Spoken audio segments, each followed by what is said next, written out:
Global warming અને પ્રદૂષણની વાતો તો જાણે ચોપડામાં જ રહી જતી હોય તેવા દાખલા અમદાવાદની અંદર જોવા મળી રહ્યા છે.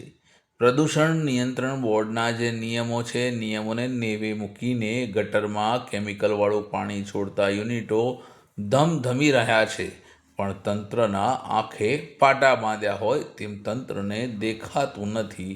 અમદાવાદની વાત કરીએ તો અમદાવાદના દાણીલીમડા વિસ્તારની અંદર કેટલાક યુનિટો કેમિકલવાળું ઝેરી પાણી ગટરની અંદર છોડી રહ્યા છે, જે પ્રદૂષણ કરી રહ્યું છે.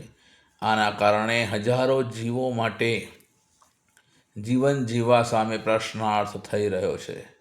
અમદાવાદના દાણીલીમડા વિસ્તારમાં કપડાને વોશિંગ કરતા યુનિટો છાને છપને મોટા પાયે ગટરની અંદર કેમિકલયુક્ત પાણી છોડી રહ્યા હોય તેવા સમાચારો વ્યાપી રહ્યા છે. એક વાયરલ વિડીયો જે અમારી પાસે આવ્યો છે એ જાણવા મળ્યા મુજબ એક યુનિટ દાણીલીમડા વિસ્તારમાં આવેલી કાશીરામ ફેક્ટરીની બાજુમાં એરો કંપનીવાળી ગલીની અંદર ચાલી રહ્યું છે. બહારની બાજુથી કંપનીના દરવાજા બંધ કરીને અંદરના ભાગમાં આ વોશિંગનું કામ કરવામાં આવે છે. કપડાને વોશ કરવામાં આવે છે કેમિકલવાળા પાણીથી અને કલર કરવામાં આવે છે, અને જેનું ગંદુ પાણી એટલે કે વેસ્ટ પાણી હોય કેમિકલ તેને છોડવામાં આવે છે.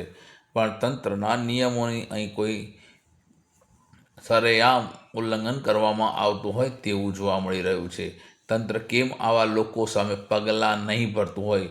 લોકો તો એવી પણ ચર્ચા કરી રહ્યા છે કે માલિકનું કશુંય તંત્ર બગાડી શકે તેમ નથી, તો તંત્ર આવા લોકો સામે કેમ હાથ જોડીને બેસી રહ્યું છે? અનેક પ્રશ્નો, અનેક ચર્ચાઓ પણ લોકો વિચારી રહ્યા છે કે તંત્રની હપ્તાખોરીના કારણે જ આવું ચાલતું હશે.